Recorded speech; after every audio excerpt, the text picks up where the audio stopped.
मत कहो आकाश में कोहरा घना है, यह किसी की व्यक्तिगत आलोचना है।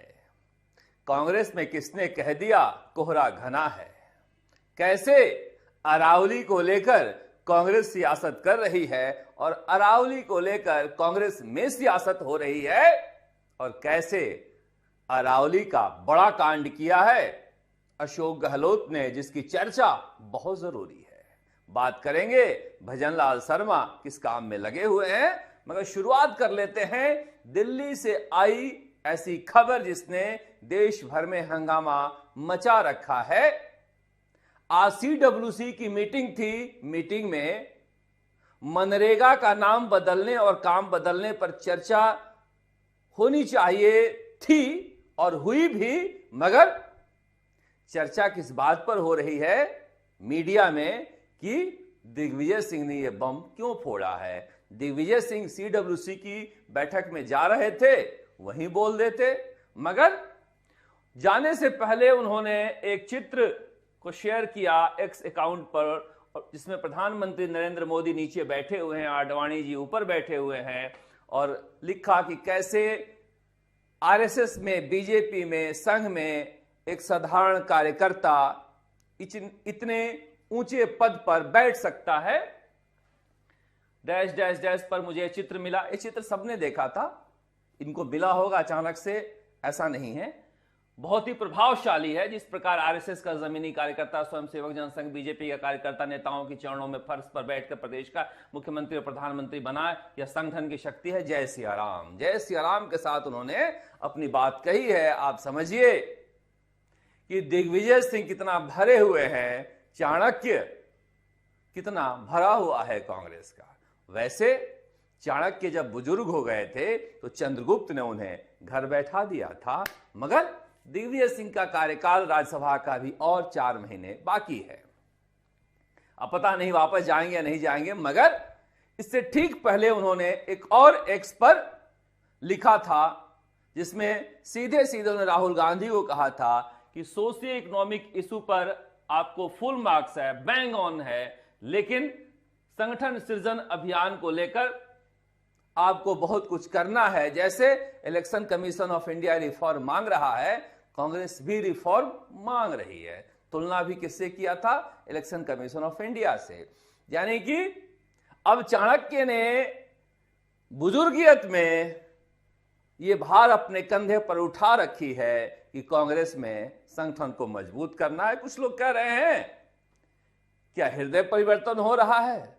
किसे पता था इतने बुढ़ापे में ND तिवारी और SM कृष्णा बदल जाएंगे, मगर दिग्विजय सिंह बदलने वाले नहीं हैं। धारा के विपरीत सच कहने वाले व्यक्ति हैं, क्योंकि जानते हैं कि संगठन सृजन के नाम पर देश भर में घोटाला हुआ है। इतने सारे दूत भेजे थे राहुल गांधी ने जिला अध्यक्ष बनाने के लिए, सब फर्जी ही बनाए गए। ज्यादा से ज्यादा जिनके नाम थे ऊपर वो तो बनाए नहीं गए। कार्यकर्ताओं से जो नाम लिए गए थे, रात भर लैपटॉप पर बैठकर लिखते रहते थे क्या क्या है, किसका किसका नाम है, मगर वही निकला जो नेता चाहते थे। इसलिए दिग्विजय सिंह ने ये बात कोई गलत कही हो, ऐसी बात नहीं है। उत्तर भारत में कांग्रेस का संगठन मरता ही जा रहा है। राजस्थान में भी कमोबेश यही हालत है। राजस्थान में भी संगठन कोई बहुत ज्यादा मजबूत नहीं है, मगर चूंकि यहां पर भी लिस्टें गिना दी जाती है, इसलिए लगता है कि हां सूची तैयार हो रही है। पर जब कोई बड़ा कार्यक्रम होता है तो उसमें जो भीड़ आती है उसे देखकर ऐसा लगता है कि विचार से जुड़ा हुआ नेता बहुत कम है और कार्यकर्ता तो बहुत ही कम है। जो कार्यकर्ता हैं वो नेताओं के हैं, पार्टी के विचार के नहीं। और ये CWC की मीटिंग में जाने से पहले की है। अच्छी बात है, मल्लिकार्जुन खड़गे जी, सोनिया गांधी स्वस्थ दिख रही हैं और अच्छे मूड में भी दिखाई दे रही थी। राहुल गांधी हैं और केसी वेणुगोपाल हैं। केसी वेणुगोपाल के ऊपर एक महती जिम्मेदारी है। पता नहीं उत्तर भारत में वो ध्यान दे पा रहे हैं नहीं, या फिर उत्तर भारत को उतनी बेहतर तरीके से वो समझ पा रहे हैं कि नहीं, क्योंकि उत्तर भारत में लगातार संगठन कमजोर होता जा रहा है और जिसके तरफ इशारा कर रहे हैं दिग्विजय सिंह, मगर कोई सुनने वाला नहीं है। तभी उन्हें सोशल मीडिया अकाउंट पर लिखना पड़ा है। पता नहीं सुनवाई होगी या फिर बाहर चले जाएंगे। दिग्विजय सिंह ही बैठे हुए हैं। और खामोशी के साथ बैठे हुए हैं। ये तस्वीर है ये कांग्रेस के सबसे बड़े जो नेता हैं उन सबका। हरीश चौधरी भी आपको दिखाई देंगे, सब थिंक टैंक है जो बैठे हुए हैं। सचिन पायलट भी दिखाई दे रहे हैं बैठे हुए सूट बूट में। मगर तय हुआ कि मनरेगा के मुद्दे पर हम गांव गांव जाएंगे, अलख जगाएंगे। जी राम जी जो नाम बदला गया है, नाम में कुछ नहीं रखा है, जो काम बदला गया है उसे बताना है, उसे मामले को उठाना है। मगर देरी हो गई। मैंने पहले भी कहा था कि क्या अरावली का मामला कोई टूल किट है जो मनरेगा के मुद्दे से कांग्रेस को भटकाना चाहता है? पता नहीं। मगर राहुल गांधी लौटे हैं, सोनिया गांधी लौटी हैं, वो जानती हैं कांग्रेस का जो रूट है वो मनरेगा या जी राम जी जो हो गया उसमें बसा हुआ है। हमें वहीं से कुछ निकालना होगा और वहीं से हम खड़े भी हो सकते हैं, क्योंकि दूसरी बार मनमोहन सिंह जीत कर आए थे प्रधानमंत्री के पद पर तो मनरेगा के बदौलत ही। इसलिए कांग्रेस ने आज तय किया कि सिर्फ इसी पर फोकस करना है, जी राम जी और मनरेगा के तुलना पर, और गांव गांव जाना है। और इसके लिए उन्होंने एक रूपरेखा तैयार की है। पर राजस्थान में एक अलग ही उलटबाजी बजा दी गई। नवंबर में हुआ फैसला, मनरेगा के बाद किसने और क्यों निकाला? क्या इसमें कोई बड़ा घोटाला है? पता नहीं। क्योंकि देखिए यह बात सच है कि अरावली के मुद्दे पर जनता में वो पकड़ कांग्रेस कभी नहीं बना सकती, क्योंकि 80% नेता खान के कारोबार से जुड़े हुए हैं, पत्थरों के एक्सपोर्ट से जुड़े हुए हैं। अब टीकाराम जूली हुआ, कोई भी हो, सब कभी न कभी एक्सपोर्टर रहा है, या फिर बहुत सारे नेता हैं जिनके माइंस रहे हैं। तो जनता इन्हें जानती है कि किसका कौन सा कारोबार रहा है, कारोबार है। अब ऐसे लोग अरावली बचाओ के लिए निकलेंगे तो जयपुर में बैठी हुई जनता तो नहीं जानती है, मगर जिस इलाके में आप अरावली बचा रहे हो उस इलाके की तो जनता जानती है कि नेताजी का माइनिंग का काम है। तो मुझे लग रहा है कि इसमें उस तरह से प्रभाव नहीं पड़ पाएगा जिस तरह से पड़ना चाहिए। मगर फिर भी सचिन पायलट कल निकले जयपुर की सड़कों पर अरावली बचाने के लिए। मैंने उनसे पूछा, ये 100 मीटर वाला फॉर्मूला तो आप ही निकाल कर लाए थे, मगर कुछ नहीं बोला। मैंने उनसे पूछा कि अरावली में खनन तो बंद हो गया है जैसा कि केंद्र सरकार ने कहा है। उनका यही तर्क था कि अवैध खनन जो है वो नहीं रुक रही है, चाहे किसी की भी सरकार हो, और हम अवैध खनन को रोकना चाहते हैं और इस 100 मीटर के फॉर्मूले को हमेशा के लिए खत्म करना चाहते हैं। ये बहुत दिनों बाद देखिए इस तरह का नजारा कांग्रेस का सड़कों पर दिखा। यही सचिन पायलट की ताकत है। ये तस्वीर आपको कांग्रेस के किसी भी मीटिंग में, रैली में, सभा में नहीं दिखाई देगी जो सचिन पायलट की सभाओं में दिखाई देती है, रैलियों में दिखाई देती है। भीड़ का ये चुंबक कांग्रेस के पास है, मगर कांग्रेस की एक समस्या है कि सही जगह पर सही नेता का इस्तेमाल वो कभी करती ही नहीं है। भले राहुल गांधी शादी वाला और रेस वाला घोड़े का उदाहरण दे पाए, मगर पता नहीं सचिन पायलट का प्रयोग अभी तक उस तरह से कांग्रेस नहीं कर पा रही है। अगर बीजेपी के पास इतना जनाधार वाला नेता होता तो इसका उपयोग वो तब करते। जिस स्थिति में अभी बीजेपी है उस स्थिति में तो नहीं करती, क्योंकि अभी उफान पर है पार्टी। मगर जिस स्थिति में कांग्रेस है उस स्थिति में अगर बीजेपी थी उस समय वसुंधरा राजे का और उमा भारती का अच्छा उपयोग किया उन्होंने और वहां से अपने जनाधार को बढ़ाया। और आज टीकाराम जूली, भंवर जितेंद्र सिंह, रफीक खान, प्रदेश अध्यक्ष गोविंद सिंह डोटासरा, धर्मेंद्र राठौड़, वैभव गहलोत सब अलवर में गए थे अरावली बचाव को लेकर। मगर देखिए समस्या क्या है कि अरावली ना तो एक दिन में खत्म हुई है और ना ही एक दिन में खत्म होने वाली है। अरावली के हत्यारे कौन कौन हैं इसकी इबारत लिखी जाएगी तो कोई नहीं बचेगा। मगर यह कहा जा रहा है कि 100 मीटर का फॉर्मूला नया है, और ये कौन कह रहा है? जयपुर के अखबार भी कह रहे हैं। वही अखबार लिख रहे हैं कि 100 मीटर के फॉर्मूले के तहत जो खान आवंटित हुए हैं उसमें अवैध खनन हो रहे हैं। ये उसी अखबार की कटिंग है दैनिक भास्कर की, जो कह रहा है अरावली की नई परिभाषा, और फिर नीचे लिख रहा है कि 100 मीटर से ऊंची अरावली की श्रेणी आती है, उस पर भी खनन हो रहा है। अरावली में परिभाषा 100 मीटर की 2003 से लागू है। 2006 में वसुंधरा राजे ने फिर से लागू किया और 2010 में इसे लागू करने के लिए अशोक गहलोत कोर्ट में गए। कोर्ट ने कहा कि नहीं, छोटी बड़ी सभी पहाड़ियों का सर्वे कराओ, मगर इस परिभाषा पर रोक नहीं लगाई। ठीक उसी तरह इस बार भी कोर्ट ने कहा है कि छोटी बड़ी सभी पहाड़ियों का सर्वे हो, मगर 100 मीटर की परिभाषा पर रोक नहीं लगाई है। हालात वही हैं, कुछ भी नहीं बदला है। केंद्र सरकार ने चूंकि हलफनामा में दिया था इसलिए रोक लगा दी है। पर चर्चा हम क्या कर रहे हैं? चर्चा कर रहे हैं कि अशोक गहलोत ने बड़ा घोटाला किया है अरावली में, बड़ा घोटाला। अशोक गहलोत ने 2003 में 15 जिले ही अरावली में रखे हैं। मैं रोज अखबार में पढ़ता हूं अरावली के 19 जिले। अरे अखबार वालों, पूछो तो कम से कम अशोक गहलोत से कि 2003 में इन्होंने 15 जिले क्यों रखे थे अरावली में। ऐसा नहीं मान सकता मैं कि अखबार के बड़े अखबारों के संपादकों को यह पता नहीं हो कि राजस्थान में यह फॉर्मूला 2003 में बना और तब से लागू है। वो नक्शा हम आपको दिखा रहे थे, वो नक्शा इन जिलों का था जहां पर अलवर, झुंझुनू, सीकर, जयपुर, अजमेर, टोंक, पाली, सिरोही, भीलवाड़ा, राजसमंद, उदयपुर, डूंगरपुर, बांसवाड़ा, दौसा, मकराना नागौर में, और एक प्रतापगढ़ बन गया है। उस समय जब अशोक गहलोत ने ये अरावली में रखा था उस समय नहीं थे। अरावली में 16 जिले हैं और बाकी जिलों को निकाल दो, ठीक है, कोई बात नहीं है, मगर ये जो जिले सवाई माधोपुर, करौली, धौलपुर, ये जो निकाले गए हैं, बूंदी, भरतपुर, चित्तौड़गढ़, जालोर, ये जिले क्यों निकाले थे अशोक गहलोत ने?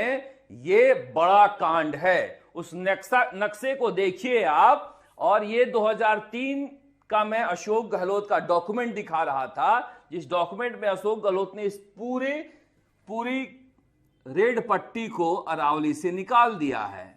करौली को भी निकाल दिया है अरावली से, सवाई माधोपुर को, बूंदी को भी, चित्तौड़ को भी,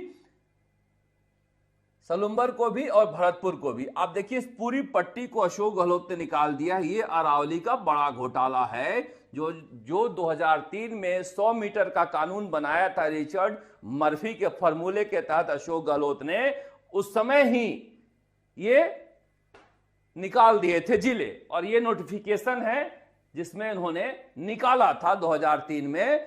बड़ी बात है, बड़ी बात है। मुझ पर भरोसा ना हो तो आप भरतपुर चले जाओ।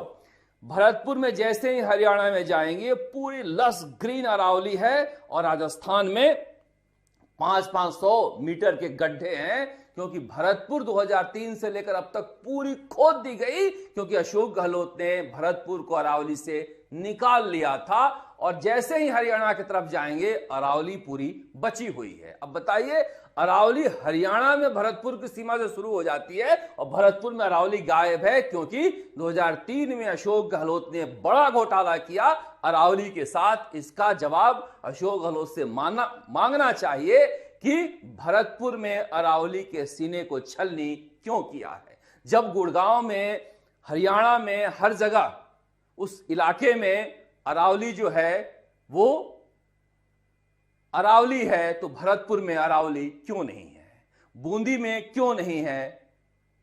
इसी तरह से दूसरे जिले जो थे सवाई माधोपुर, उसमें क्यों नहीं है? चित्तौड़गढ़ में क्यों नहीं है? जालोर जो सबसे प्रिय इनका इलाका है, क्यों नहीं है?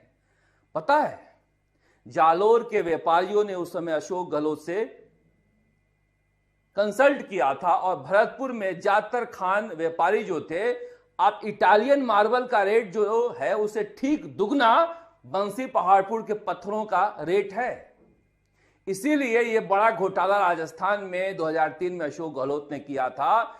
100 मीटर के फॉर्मूले के तहत आज भी खान आवंटित हो रही है, लेकिन राजस्थान के अखबार लिखते हैं नई परिभाषा। अब क्यों लिख रहे हैं वही बताएंगे। और कोई नहीं, सब लिखते हैं 19 जिले, मगर कोई नहीं पूछता कि 2003 में अशोक गहलोत ने 15 जिले ही क्यों रखे अरावली में। ये बड़ा घोटाला था। अरावली पर कांग्रेस जो भी यात्रा निकाले, कृपया करके अशोक गहलोत को उस यात्रा से दूर रखे तो बेहतर है, क्योंकि अरावली की हत्या की जब जब बात उठेगी, नाम इनका भी आएगा, नाम इनका भी आएगा। क्योंकि 2003 में अगर ये 100 मीटर का फॉर्मूला और रिचर्ड मर्फी को खोज कर नहीं लाते, तो आज इस फॉर्मूले को लेकर बीजेपी आर्किमिडीज की तरह हौदे से निकलकर जिस तरह से यूरेका यूरेका चिल्लाता हुआ आर्किमिडीज दौड़ा था, उस तरह नहीं दौड़ रही होती कि फोर्स ऑफ बायंसी हमें मिल गया। मगर कहे कौन? ये जो हैं वसुंधरा राजे ने अरावली के लिए इतने कांड किए हैं। 2006 में अशोक गहलोत के बनाए कानून को न केवल लागू कर दिया, बल्कि 51 खान बांट भी दिए। फिर से आई तो फिर से बांटी। चलो, अशोक गहलोत तो शर्म वरम के चक्कर में नहीं रहते हैं, ये भरम के चक्कर में रहते हैं, भरम बनाते हैं, उस भरम में जनता फंस जाती है। मगर वसुंधरा राजे चुप्पी साधे हुए हैं, क्योंकि अरावली का बड़ा कांड अपने कार्यकाल के पिछले 10 साल में उन्होंने भी किया है। सब मिलकर अरावली को बर्बाद किए हैं, इसलिए ये ना बोलें तो बेहतर है। मैं तो कहता हूं 80% नेता जो हैं वो खनन कार्य से जुड़े हुए हैं। अगर ये चुनाव में शपथ पत्र जिस तरह दिया जाता है, देना शुरू कर दें, मैं, मेरा, मेरे रिश्तेदार कभी किसी खनन कार्य से नहीं जुड़ेगा, तो आधी अरावली तो ऐसे ही बच जाएगी। पर कहे कौन? सबकी अपनी सियासत है। मैं कह रहा हूं ना, अरावली को लेकर भी सियासत चल रही है। अशोक गहलोत आज अरावली में पूरा ध्यान लगाए हुए थे। अरावली में नहीं, अरावली की पदयात्रा में कि कल से ज्यादा भीड़ होनी चाहिए जब सचिन पायलट निकले थे। सचिन पायलट आज अरावली की यात्रा में अलवर क्यों नहीं गए, यह भी जवाब देना चाहिए। और आगे कितनी यात्राएं होंगी, क्या क्या होंगी, और क्या ये सारी यात्राएं राहुल गांधी, सोनिया गांधी के मनरेगा का जो आंदोलन खड़ा करना चाहती थी, उसे खत्म करने के लिए जानबूझकर राजस्थान में शुरू किया गया था।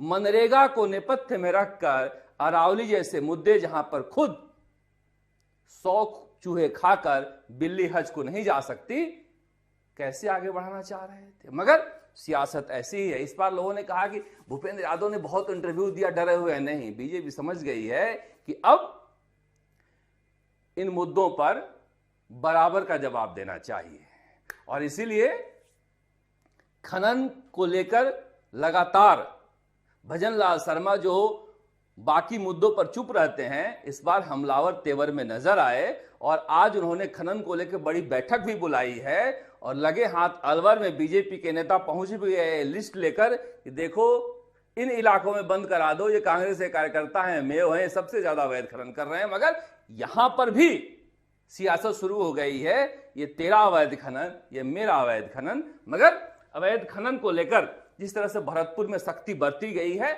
निश्चित रूप से एक सराहनीय कार्य है।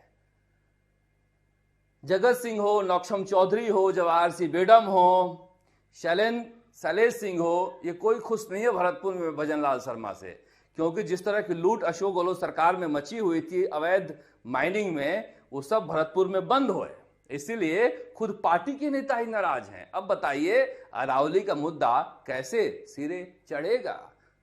हर जगह नेता जो हैं इसमें इन्वॉल्व हैं। इसीलिए मुझे लग रहा है कि ये एक बड़ी चुनौती न केवल सरकार के लिए है, बल्कि जनता के लिए भी एक बड़ा समय है। यही समय है, सही समय है कि वहां धावा बोलो जहां जहां पर वैध माइनिंग के नाम पर वैध माइनिंग हो रही है और अवैध माइनिंग हो रही है। जयपुर में नेताओं के पीछे पीछे तख्तियां लेकर घूमने से बेहतर है छोटे समूह बनाओ और जाकर रेड करो, और वही रंगे हाथ अवैध माइनिंग को बंद कराओ, तभी जाकर हमारी और आपकी अरावली बच पाएगी। वरना नेताओं का क्या है, ये तो सियासत करते ही रहेंगे, आपको कभी इधर उलझा देंगे, कभी उधर उलझा देंगे। इससे संबंधित जितनी भी खबरें होगी हम आपको बताते रहेंगे। आप देखिए राजस्थान तक। नमस्कार, जयपुर से शरद कुमार।